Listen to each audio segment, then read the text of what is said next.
ओम श्री साई नाथाय नमः। श्री साई सच्चरित्र अध्याय 43 व 44 भाग 1 महासमाधि की ओर। पूर्व तैयारी। समाधि मंदिर, ईंट का खंडन, 72 घंटे की समाधि, बापू साहिब जोग का संन्यास, बाबा के अमृत तुल्य वचन। इन 43 और 44 अध्यायों में बाबा के निर्वाण का वर्णन किया गया है, इसीलिए वे यहाँ संयुक्त रूप से लिखे जा रहे हैं। पूर्व तैयारी। समाधि मंदिर। हिंदुओं में यह प्रथा प्रचलित है कि जब किसी मनुष्य का अंतकाल निकट आ जाता है तो उसे धार्मिक ग्रंथ आदि पढ़कर सुनाए जाते हैं। इसका मुख्य कारण केवल यही है कि जिससे उसका मन सांसारिक झंझटों से मुक्त होकर आध्यात्मिक विषयों में लग जाए और वह प्राणी कर्मवश अगले जन्म में जिस भी योनि को धारण करे उससे उसे सद्गति प्राप्त हो। सर्वसाधारण को यह विदित ही है कि जब राजा परीक्षित को एक ब्रह्म ऋषि पुत्र ने श्राप दिया और 1 सप्ताह के पश्चात ही उनका अंतकाल निकट आया, तो महात्मा शुकदेव ने उन्हें उस सप्ताह में श्रीमद् भागवत पुराण का पाठ सुनाया, जिससे उनको मोक्ष की प्राप्ति हुई। यह प्रथा अभी भी अपनाई जाती है। महानिर्वाण के समय गीता, भागवत और अन्य ग्रंथों का पाठ किया जाता है।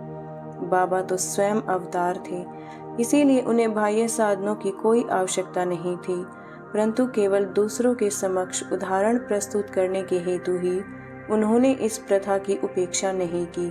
जब उन्हें विदित हो गया कि अब मैं शीघ्र ही इस नश्वर देह का त्याग करूंगा, तब उन्होंने श्री वजय को राम विजय प्रकरण सुनाने की आज्ञा दी।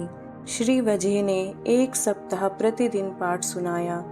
तत्पश्चात बाबा ने उन्हें 8 पहर पाठ करने की आज्ञा दी।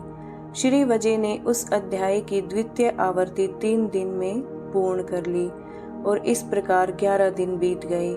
फिर 3 और दिन उन्होंने पाठ किया। अब श्री वजय बिल्कुल थक गए, इसीलिए उन्हें विश्राम करने की आज्ञा हुई। बाबा अब बिल्कुल शांत बैठ गए और आत्मस्थिर होकर अंतिम क्षण की प्रतीक्षा करने लगे। 2-3 दिन पूर्व ही प्रातःकालीन से बाबा ने भिक्षाटन करना स्थगित कर दिया और वे मस्जिद में ही बैठे रहे।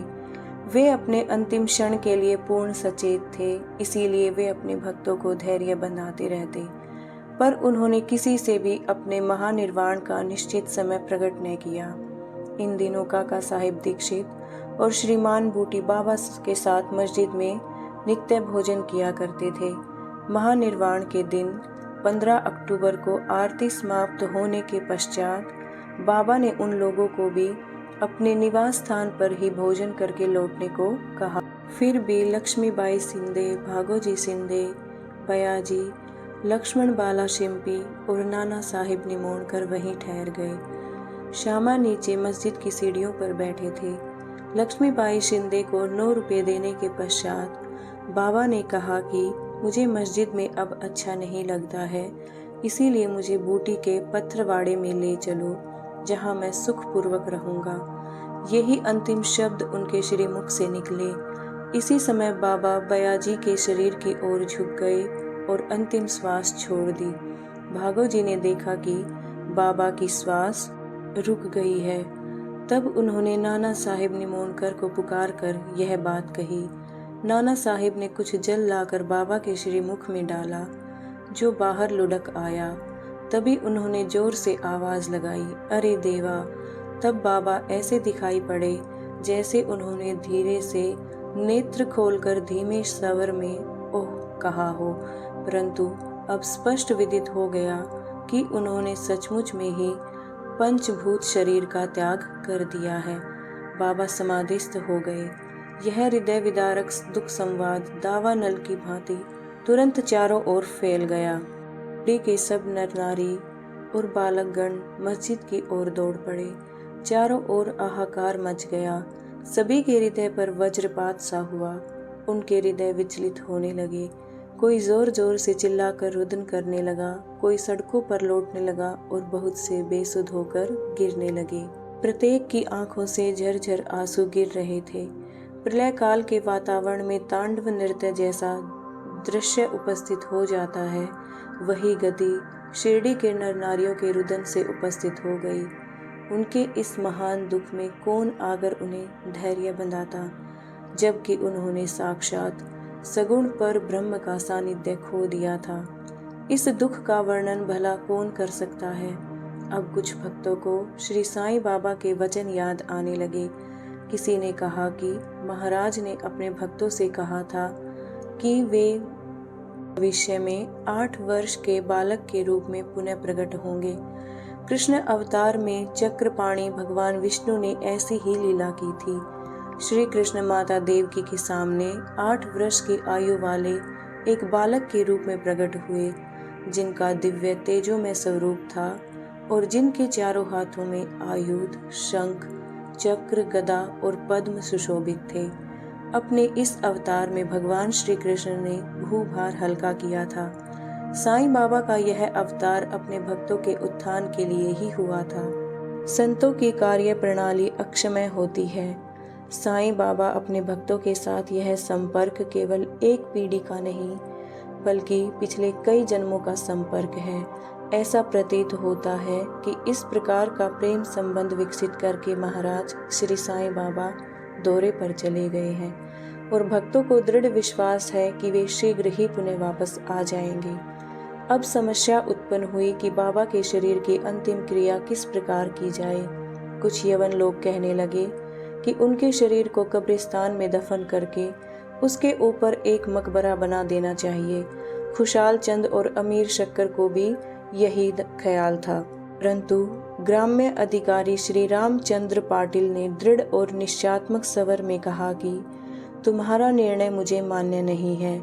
शरीर को वाड़े के अतिरिक्त अन्यत्र कहीं भी नहीं रखा जाएगा। इस प्रकार लोगों में मतभेद उत्पन्न हो गया और यह वाद विवाद 36 घंटों तक चलता रहा। बुधवार के दिन प्रातःकाल बाबा ने लक्ष्मण मामा जोशी को सौंपन दिया और उन्हें अपने हाथ से खींचते हुए कहा कि शीघ्र उठो, बापू साहिब समझता है कि मैं मृत हूँ, इसीलिए वह तो आएगा नहीं। तुम पूजन और काकड़ आरती करो। लक्ष्मण मामा ग्राम के ज्योतिषी श्यामा के मामा तथा एक कर्मठ ब्राह्मण थे। वे नित्य प्रातःकाल बाबा का पूजन किया करते। तत्पश्चात ही ग्राम में देवी देवताओं का उनकी बाबा पर दृढ़ निष्ठा थी। इसीलिए इस दृष्टांत के पश्चात वे पूजन की समस्त सामग्री लेकर वहां आए और जो ही उन्होंने बाबा के मुख का आवरण हटाया तो उस निर्जीव अलौकिक महान प्रदीप्त प्रतिभा के दर्शन कर वे स्तब्ध हो गए, मानो हिमांशु ने उन्हें अपने पाश में आबद्ध करके जड़वत बना दिया हो। सौपन की स्मृति ने उन्हें अपना कर्तव्य करने को प्रेरित कर दिया। फिर उन्होंने मौलवियों के विरोध की कुछ चिंता न कर विधिवत पूजन और काकड़ आरती की। दोपहर बापू साहिब जोग भी अन्य भक्तों के साथ आए और सदैव की भांति मध्याह्न आरती की। बाबा के अंतिम श्री वचनों को आदर पूर्वक स्वीकार करके लोगों ने उनके शरीर को बूटीवाड़े में ही रखने का निश्चय किया और वहां का मध्य भाग खोदना आरंभ कर दिया। मंगलवार की संध्या को रहता से सब इंस्पेक्टर और भिन्न भिन्न स्थानों से अनेक लोग आकर वहां एकत्रित हुए। सब लोगों ने उस प्रस्ताव को स्वीकार कर लिया। दूसरे दिन प्रातःकाल बंबई से अमीर भाई और कोपरगांव से मामलेदार भी वहां आ पहुंचे। उन्होंने देखा कि लोग अभी भी एक मत नहीं है। तब उन्होंने मतदान करवाया और पाया कि अधिकांश लोगों का बहुमत वाड़े के पक्ष में ही है।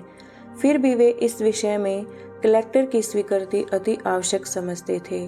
तब काका साहिब स्वयं अहमदनगर जाने को उद्यत हो गए, परंतु बाबा की प्रेरणा से विपक्षियों ने भी प्रस्ताव सहर्ष स्वीकार कर लिया और उन सब ने मिलकर अपना मत भी वाड़े के ही पक्ष में दिया। अतः बुधवार की संध्या को बाबा का पवित्र शरीर बड़ी धूमधाम और समारोह के साथ वाड़े में लाया गया और विधि पूर्वक उस स्थान पर बाबा की समाधि बना दी गई जहां मुरलीधर की मूर्ति स्थापित होने को थी। सच तो यह है कि बाबा स्वयं मुरलीधर बन गए और वाड़ा समाधि मंदिर एवं भक्तों का एक पवित्र देवस्थान जहां अनेकों भक्त आया जाया करते और अभी भी नित्य प्रति वहां आकर सुख और शांति प्राप्त करते हैं। बाला साहिब भाटे और बाबा के अनन्य भक्त श्री उपासनी ने बाबा की विधिवत अंतिम क्रिया की, जैसा प्रोफेसर नार्के को देखने में आया। यह बात विशेष ध्यान देने योग्य है कि बाबा का शरीर 36 घंटे के उपरांत भी जड़ नहीं हुआ था और उनके शरीर का प्रत्येक अवयव लचीला बना रहा, जिससे उनके शरीर पर से कफनी बिना चीरे हुए सरलता से निकाली जा सकी। ईंट का खंडन। बाबा के निर्वाण के कुछ समय पूर्व एक अपशकुन हुआ, जो इस घटना की पूर्व सूचना स्वरूप था। मस्जिद में एक पुरानी ईंट थी जिस पर बाबा अपना हाथ टेक कर रखते थे। रात्रि के समय बाबा उस पर सिर रखकर शयन किया करते थे। यह अनेक वर्षों तक चला। एक दिन बाबा की अनुपस्थिति में एक बालक ने मस्जिद में झाड़ू लगाते समय वह ईंट अपने हाथ में उठाई। दुर्भाग्यवश वह ईंट उसके हाथ से गिर पड़ी और उसके 2 टुकड़े हो गए। जब बाबा को इस बात का पता चला तो उन्हें बड़ा दुख हुआ और वे कहने लगे कि यह ईंट नहीं फूटी, मेरा भाग्य ही फूटकर छिन्न भिन्न हो गया है। यह तो मेरी जीवन संगिनी थी और इसको अपने पास रखकर मैं आत्मचिंतन किया करता था। यह मुझे अपने प्राणों के समान प्रिय थी और उसने आज मेरा साथ छोड़ दिया है। कुछ लोग यहाँ शंका कर सकते हैं कि बाबा को ईंट जैसी एक तुच्छ वस्तु के लिए इतना शोक क्यों करना चाहिए। इसका उत्तर हेमाडपंत इस प्रकार देते हैं कि संत जगत के उद्धार तथा दीन और अनाश्रितों के कल्याणार्थ ही अवतीर्ण होते हैं। जब वे नर देह धारण करते हैं और जन संपर्क में आते हैं तो वे इसी प्रकार आचरण किया करते हैं, अर्थात बाह्य रूप से वे अन्य लोगों के समान ही हंसते खेलते और रोते हैं, परंतु आंतरिक रूप से वे अपने अवतार कार्य और उसके ध्येय के लिए सदैव सजग रहते हैं।